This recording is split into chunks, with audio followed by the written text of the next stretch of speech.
స్పర్ధలు అవుతున్నాయి. ఆధీతం బర్హి కేతో అగ్ని విజ్ఞాతమగ్ని.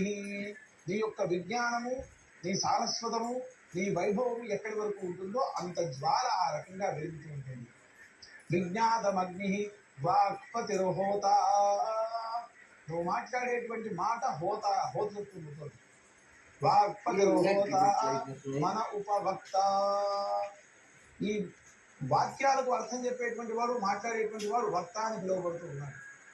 మనస్సు వక్తృత్వాన్ని చెంది ఉంటుంది. ప్రాణో హవిహి. ప్రాణం అనేటువంటిది హవిస్సు.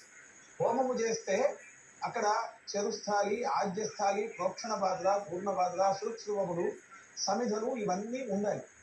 ఇవన్నీ ఉంటే ఒక హోమం అనేటువంటిది అవుతుంది. అలాంటి వాటికి వాక్పతిర్హోత మన ఉపవక్త. చెరువు అంటే ఏమంటాము అంటే కంటికి కనిపించే తటాకం కాదు.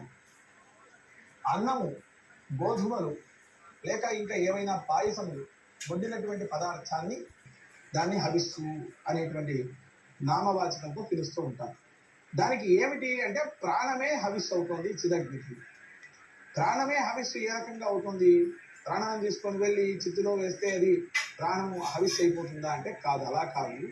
మీలో ఉండేటువంటి ప్రాణ, అపాన, వ్యాన, ఉదాన, సమానం అనేటువంటివి పంచప్రాణములు. ఆ ప్రాణములలో ఉండేటువంటి లక్షణాన్ని పరమాత్మ యందు నీవు ఉండి ఇక్కడ ఆరాధించేటువంటి క్రమాన్ని ఏదైతే నువ్వు చేస్తూ ఉన్నావో, పాదాది శిరపర్యంతం నీవు పెట్టుకున్నటువంటి లక్షణాలను నీవు ఏ రకంగానైతే పరమాత్మకు చేరుకోవాలి అనేటువంటి తృప్తితో నీవు ఈ వేదాధ్యయనాన్ని చేస్తూ ఉన్నావో అలాంటి లక్షణాలను చెబుతూ ఉంది. దానినే మనం ప్రాణో హవిహి అని అంటున్నాం. ప్రాణం అనేటువంటిది అక్కడ హవిస్సుగా ఏర్పడుతుంది. సామాధ్వర్యు. ఒక యజ్ఞం చేయాలి అంటే అధ్వర్యురు హోత బ్రహ్మ. అధ్వర్యు